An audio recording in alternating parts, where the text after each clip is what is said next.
On the day she signed her divorce papers, Rachel Carter watched her mother-in-law order the family lawyer to search her purse right there in the conference room.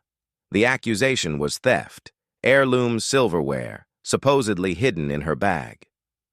The entire Whitmore family stared at her with contempt, whispering that a poor black woman had never deserved to enter their bloodline. Her husband signed his name without hesitation, without a single word in her defense. No one in that room knew the truth. The company keeping their empire alive belonged to her. And when the truth surfaced, who would be left with nothing? Rachel Carter had built an empire in silence. At 32 years old, she was the founder and CEO of Meridian Capital, a technology and financial investment conglomerate valued at tens of billions of dollars. Yet her name appeared nowhere. No magazine covers, no Forbes interviews, no photographs at industry galas. The company operated under an anonymous board of directors, and the true identity of its leader was known to exactly 3 people on Earth: her personal attorney, her chief financial officer, and herself. This was not an accident. This was survival. Rachel had grown up in the roughest neighborhoods of Baltimore, in a 2-bedroom apartment where the heat stopped working every winter and the roaches never stopped coming. Her father died when she was 7, a heart attack on a construction site. No insurance, no savings, nothing left behind but a second-hand Bible and 3 months of unpaid rent. Her mother, Gloria Carter, worked 3 jobs to keep food on the table: cleaning offices before dawn, waitressing through the afternoon, folding laundry at a hotel until midnight. Gloria never complained. She just worked, and she made Rachel promise one thing: get out. Rachel got out. She earned a full scholarship to MIT, where she started building her first software company in a cramped Boston apartment while surviving on instant noodles and 4 hours of sleep. She graduated early at 19, her brilliance undeniable, even to professors twice her age. Before her 20th birthday, she sold that company for $800 million. By 21, she had founded Meridian Capital and begun transforming it into a financial powerhouse that quietly controlled stakes in dozens of major corporations across America. But success had taught her something ugly about human nature. The moment people learned she had money, everything changed. Men who had ignored her suddenly appeared with flowers and compliments. Old classmates who had mocked her accent now wanted to reconnect. Business partners smiled to her face while calculating her net worth behind her back. Everyone wanted something. No one wanted her. The worst was a man named Derek. Handsome, charming, perfect. He had pursued her for months, made her believe she was special, made her believe he saw the real her. 3 weeks after she told him about Meridian Capital, she found him in bed with another woman. When she confronted him, he laughed. "You really thought I was with you for your personality?" he had said. "Baby, I was with you for the portfolio." That night, Rachel made a decision that would shape the next decade of her life. She would disappear. Not physically, but financially. She restructured Meridian Capital so that her ownership was buried under layers of holding companies and trusts. She stopped attending public events. She created a persona for herself, a freelance financial consultant, someone who worked remotely, made decent money, lived simply. She moved out of her penthouse and into a modest apartment in Brooklyn.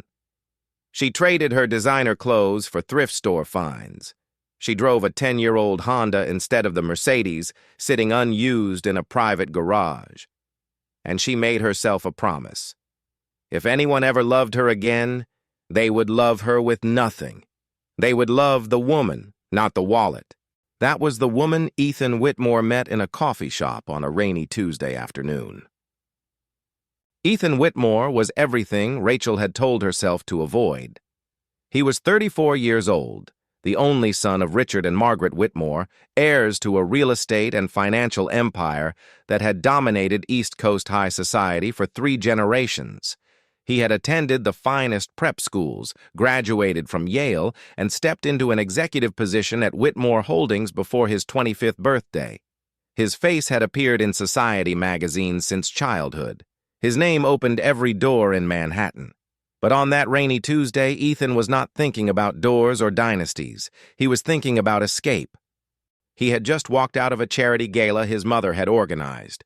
Another suffocating evening of handshakes with people who measured human worth in stock portfolios and bloodlines. He had smiled until his face hurt. He had nodded at conversations about yacht purchases and vineyard acquisitions. And when he finally could not take another second, he had slipped out a side door and walked 6 blocks in the rain until he found a coffee shop that looked nothing like the world he came from. That was where he saw her. A black woman sitting alone by the window, reading a book on macroeconomic theory, scribbling notes in the margins with intense concentration. She wore no makeup.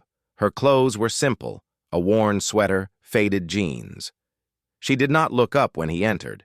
She did not seem to notice or care that anyone else existed. Ethan was captivated. He ordered a coffee he did not want just to have an excuse to stay. He sat at a nearby table, pretending to check his phone, stealing glances at her. Finally, after 20 minutes of failed courage, he walked over. "That book," he said, nodding at her copy of Monetary Policy Analysis. "Is it any good?" Rachel looked up. Her eyes were sharp, assessing, unimpressed. "It is if you actually understand economics," she said. "Most people who ask about it are just looking for a conversation starter." Ethan laughed, a real laugh, not the polished chuckle he deployed at galas. "Guilty as charged." She almost smiled. Almost. They talked for 3 hours. Rachel was brilliant, funny, brutally honest. She challenged every opinion he offered. She did not care about his family name. In fact, when he mentioned Whitmore Holdings, she shrugged and said she had never heard of it. Whether that was true or a deliberate deflection, Ethan never knew. But in that moment, he felt something he had not felt in years. He felt seen, not as an heir, not as a portfolio, just as a man. They dated for 14 months before Ethan proposed. During that time, Rachel maintained her cover flawlessly. She told him she worked as an independent financial consultant, a job vague enough to explain her flexible schedule and comfortable income without raising suspicion. When she occasionally had to travel for what she called client meetings, actually board meetings for Meridian Capital, Ethan never questioned it. He was too busy falling in love. And he did fall in love. Genuinely. Completely. He loved that Rachel did not need his money. He loved that she challenged him intellectually. He loved that she came from nothing and had built herself into something, even if he did not know the true scale of what she had built. He loved that she made him feel like more than his last name. When he proposed, it was with a simple ring, not the family heirloom his mother had demanded he use, but a modest diamond he had chosen himself.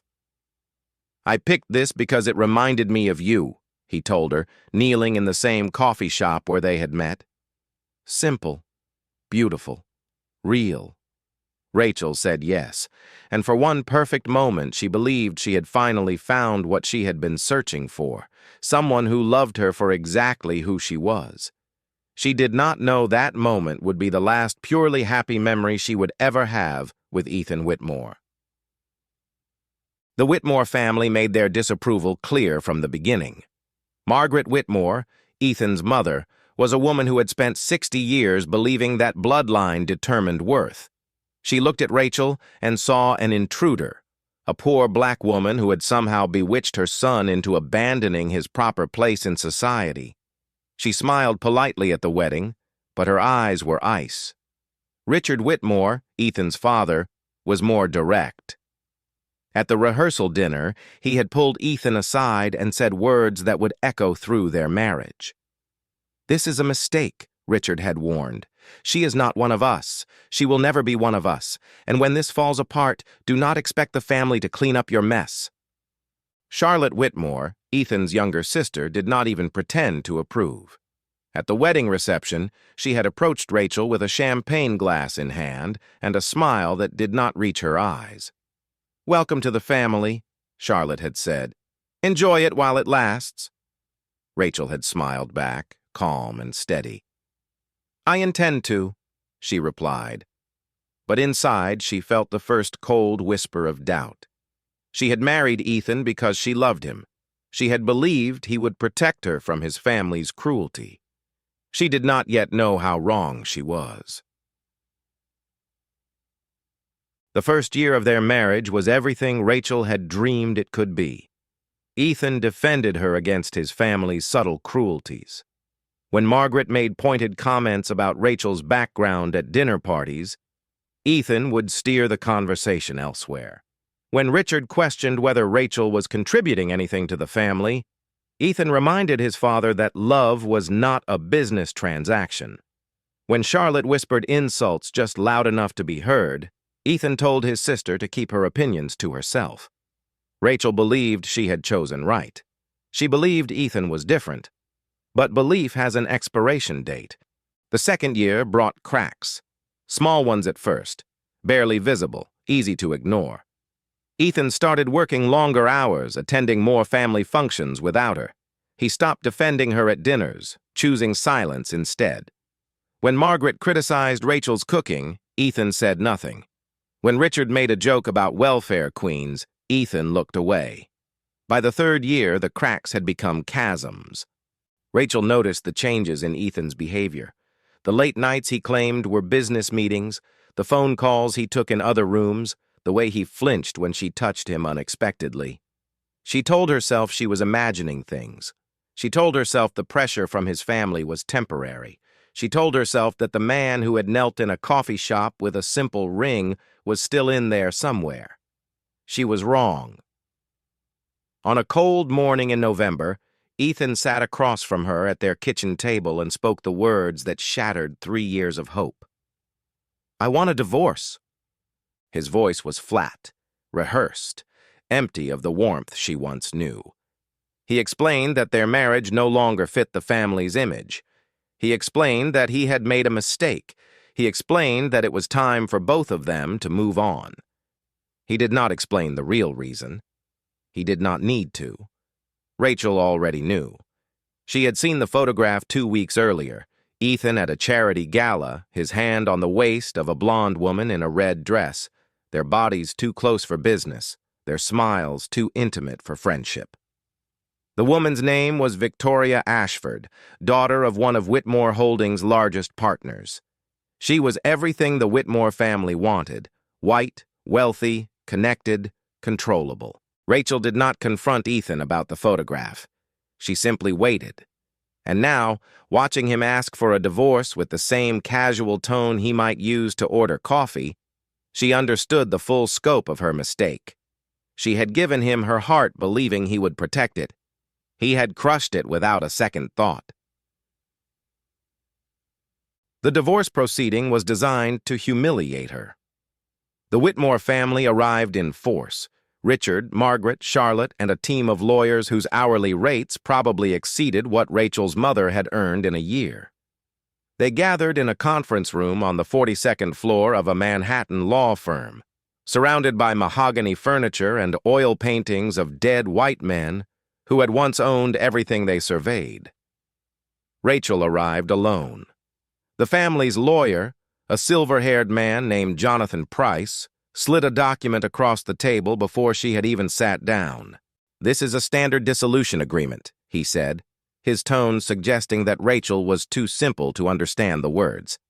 "It stipulates that you will make no claims against any Whitmore family assets, properties, or financial holdings. You will sign a non-disclosure agreement preventing you from discussing any family matters publicly, and you will vacate the residence within 30 days. Rachel looked at the document. She looked at the faces around the table. Margaret's satisfied smile, Richard's dismissive glance, Charlotte's barely concealed sneer. Then Margaret spoke. "Before we proceed, I want her bag searched." The room went silent. Even the lawyers seemed surprised. Margaret's voice was ice. "Several pieces of heirloom silver have gone missing from the estate. Given the circumstances, I think it is reasonable to ensure nothing leaves this room that does not belong to her." Rachel felt the words like a physical blow. 3 years of marriage, 3 years of enduring their contempt while maintaining her dignity, and this was how it ended. Being accused of theft in a room full of people who had never seen her as human. She looked at Ethan. He was staring at the table, his jaw tight. For a moment, just a moment, something flickered in his eyes. Shame, perhaps, or the ghost of the man he used to be. But he did not speak. He did not defend her. He simply sat there while his mother's lawyer approached Rachel and asked her to open her purse. She opened it. They found nothing but a wallet, keys, and a tube of lipstick. Margaret did not apologize. She simply nodded, as if the violation had been perfectly reasonable. The signing took less than 10 minutes. Ethan wrote his name without hesitation, without looking at her, without acknowledging that he was ending something that had once meant everything to him.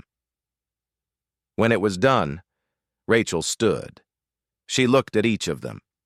The family that had spent 3 years making her feel worthless, the husband who had abandoned her without a fight, the lawyers who had treated her like a problem to be disposed of. "I hope you remember this day," she said quietly. Then she walked out. That night, alone in the apartment that no longer felt like home, Rachel allowed herself to break. She sat on the floor with her back against the wall, and she cried. Not the polite tears of disappointment, but the deep, wrenching sobs of someone who had gambled everything on love and lost.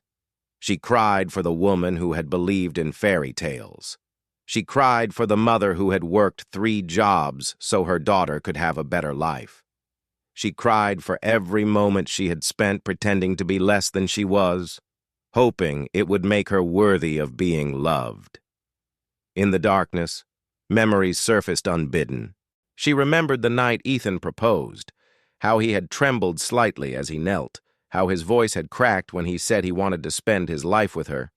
She remembered their first dance at the wedding, when he had whispered in her ear that she was the most beautiful woman he had ever seen. She remembered the early mornings when he would bring her coffee in bed and kiss her forehead before leaving for work. Those memories felt like they belonged to someone else now. A different woman, a different man, a different life. She pulled the wedding ring from her finger, the simple diamond Ethan had chosen because it reminded him of her, and held it in her palm. 3 years of her life, reduced to a piece of metal and stone that no longer meant anything. She placed the ring on the floor beside her and did not pick it up again. The discovery happened by accident. 2 weeks after the divorce, Rachel forced herself back to work. She had neglected Meridian Capital during the final months of her marriage, delegating everything to her trusted CFO while she tried to salvage a relationship that was already dead. Now, sitting in her private office on the top floor of a building no one knew she owned, she began reviewing the quarterly reports she had ignored for too long. It was in the 3rd report, a summary of strategic investments and partnership holdings, that she saw the name. Whitmore Holdings. Rachel stared at the page, certain she had misread. She pulled up the full file on her computer and scrolled through 5 years of financial records. The truth was undeniable. Meridian Capital had been providing investment capital, credit lines, and strategic financial support to Whitmore Holdings for half a decade. The Whitmore family's real estate empire, their luxury developments, their entire financial structure, all of it was propped up by money that flowed from a company they did not know belonged to the black woman they had just thrown away like garbage. She called her CFO, Marcus Webb, a man who had been with her since the beginning. "Whitmore Holdings," she said. "Why was I never briefed on this account?" Marcus sounded confused. "It is one of our mid-tier investments, nothing remarkable. They have been steady but not significant enough to bring to your attention directly. Is there a problem?" Rachel closed her eyes. "No, no problem. Send me everything you have on their financial position, every detail." The files arrived within the hour. What Rachel found made her sick. Whitmore Holdings was drowning in debt. Years of mismanagement, overexpansion, and Richard Whitmore's stubborn refusal to modernize had left the company bleeding money. The only thing keeping them afloat was the steady stream of capital from Meridian, capital that Rachel's team had approved without ever knowing they were funding the family that treated their boss as less than human. The irony was so bitter, she almost laughed. The Whitmores had spent 3 years looking down on her, calling her a gold digger, accusing her of marrying Ethan for money, and the entire time they had been surviving on her money without knowing it.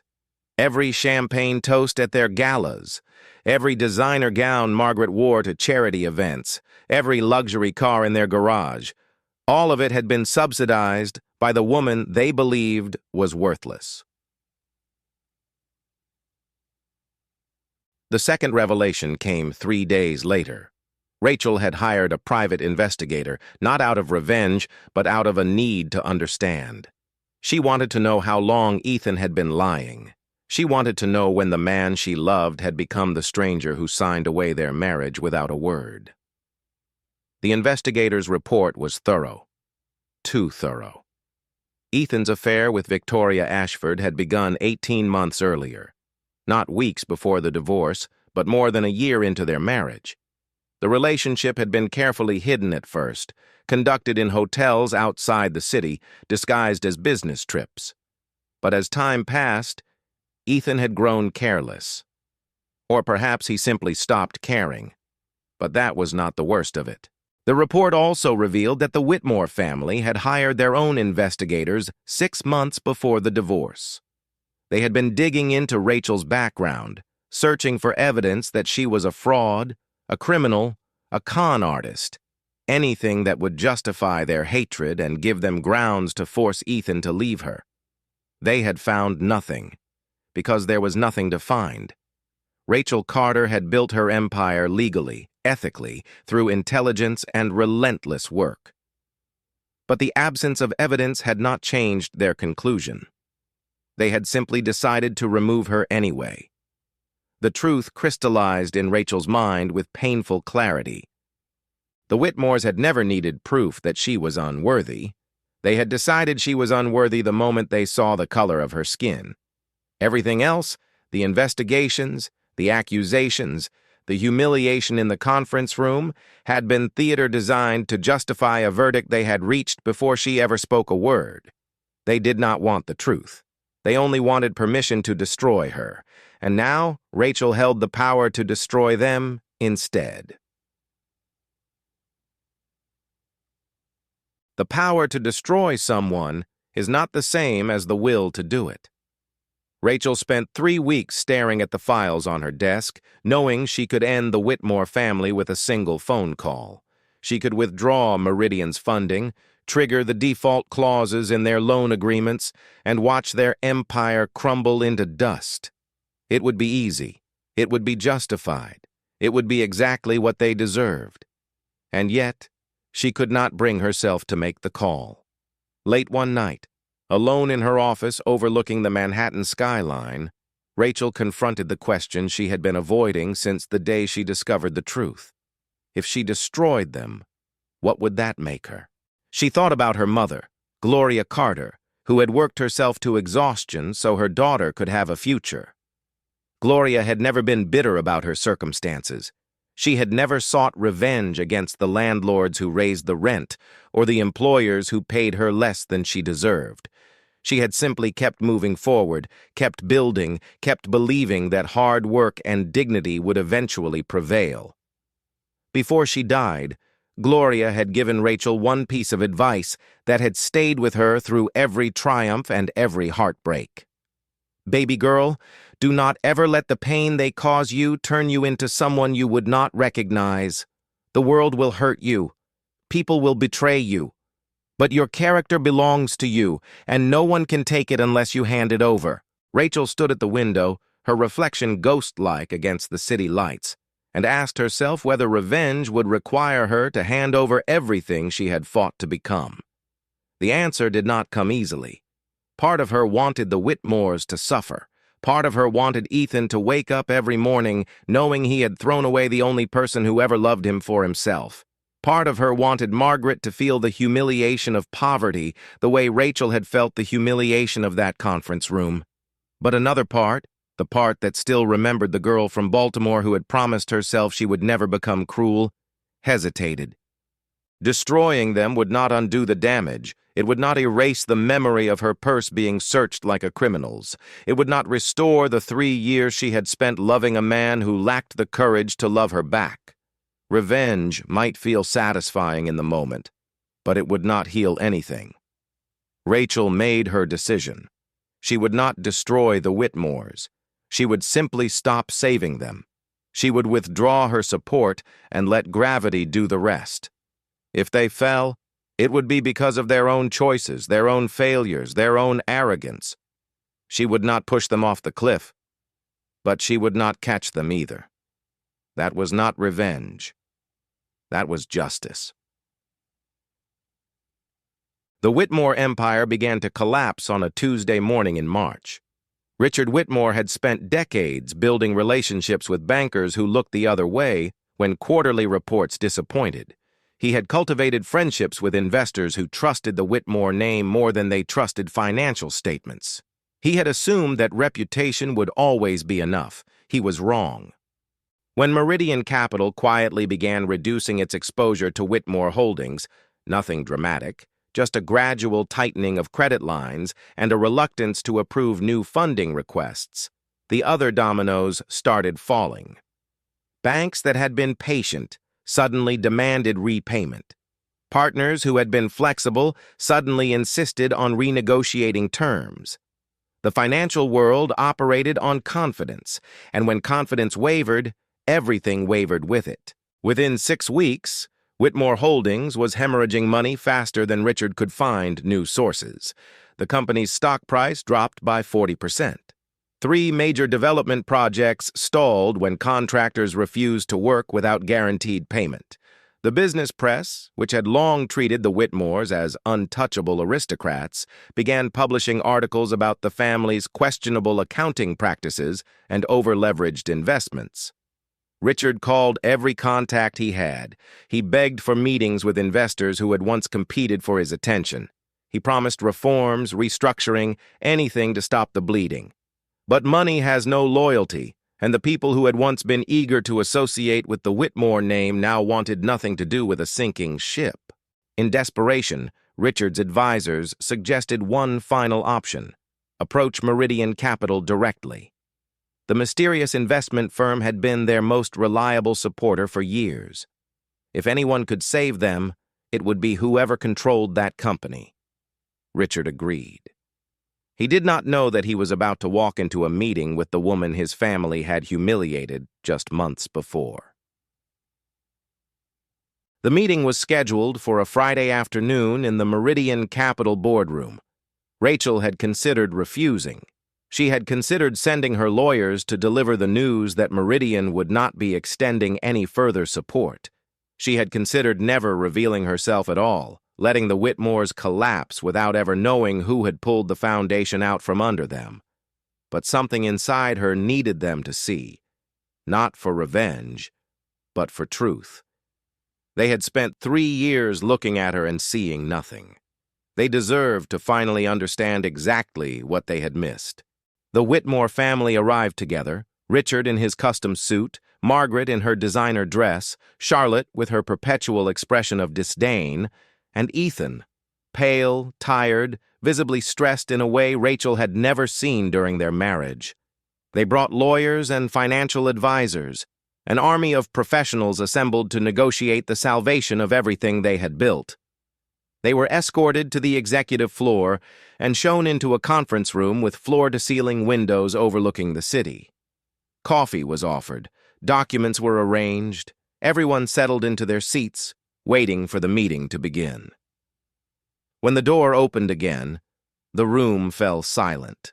Rachel walked in wearing a black suit that cost more than the car she had driven during her marriage. Her hair was pulled back, her posture was perfect, and her expression revealed nothing. She moved to the head of the table with the confidence of someone who had commanded rooms like this for over a decade. Margaret was the first to react. Her face drained of color as recognition slowly transformed into disbelief. "What is this?" Margaret's voice was barely above a whisper. "What are you doing here?" Rachel sat down and folded her hands on the table. "I work here," she said. "Actually, that is not quite accurate. I own here. Meridian Capital is my company. I founded it 11 years ago, and I have been running it ever since." The silence that followed was absolute. Richard stared at her as if she had spoken in a foreign language. Charlotte's sneer had frozen on her face, replaced by something that might have been fear. The lawyers looked at each other, clearly trying to calculate what this revelation meant for their clients.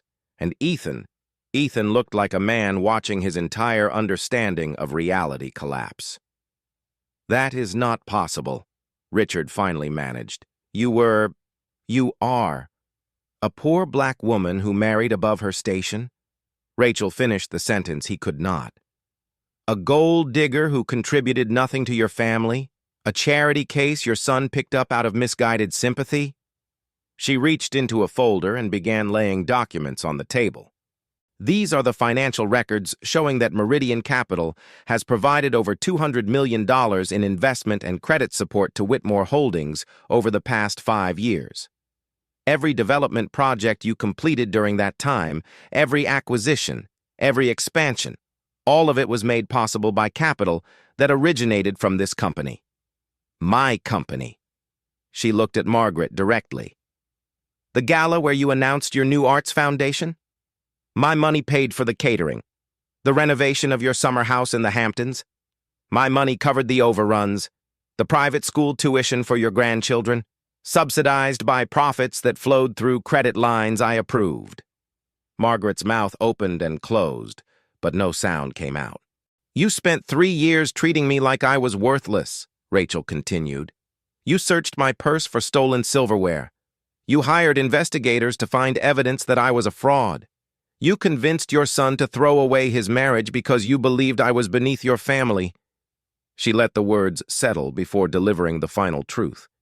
"And the entire time, your family's survival depended on me." Ethan spoke for the first time, his voice cracked and hollow. "Rachel, why did you never tell me?"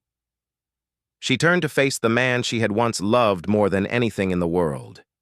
He looked smaller now, diminished, nothing like the confident man who had approached her in a coffee shop years ago.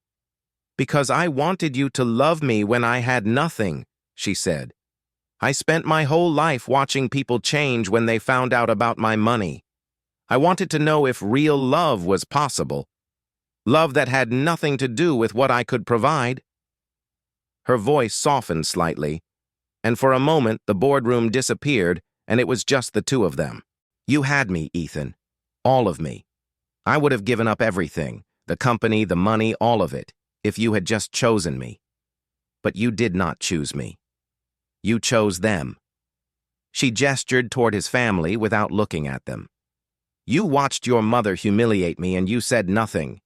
You let them call me a thief and you signed those papers without a word. You had 3 years to decide what kind of man you wanted to be, and you decided to be a coward." Ethan's eyes were wet. "I made a mistake. I know that now. If I could go back—" "You cannot go back," Rachel interrupted. "None of us can. We can only move forward with the consequences of what we have done." She stood and walked to the window, looking out at the city she had quietly conquered while everyone underestimated her. "I am not going to destroy your family, Ethan. I am not going to bankrupt your parents or take your homes or leave you with nothing. That is not who I am." She turned back to face them all. "But I am also not going to save you. Meridian Capital is withdrawing all financial support from Whitmore Holdings, effective immediately. Every credit line will be closed. Every investment will be liquidated. Every partnership will be terminated." Richard lurched forward in his chair. "You cannot do this. We will sue. We will—" You will do nothing, Rachel said calmly. Your lawyers can review the contracts if they wish. Every action I am taking is fully within my legal rights. There is no lawsuit that will change that. She gathered her folder and walked toward the door. What happens next is up to you. You can find other investors, restructure your debt, sell your assets, whatever you need to do. But you will do it without my help.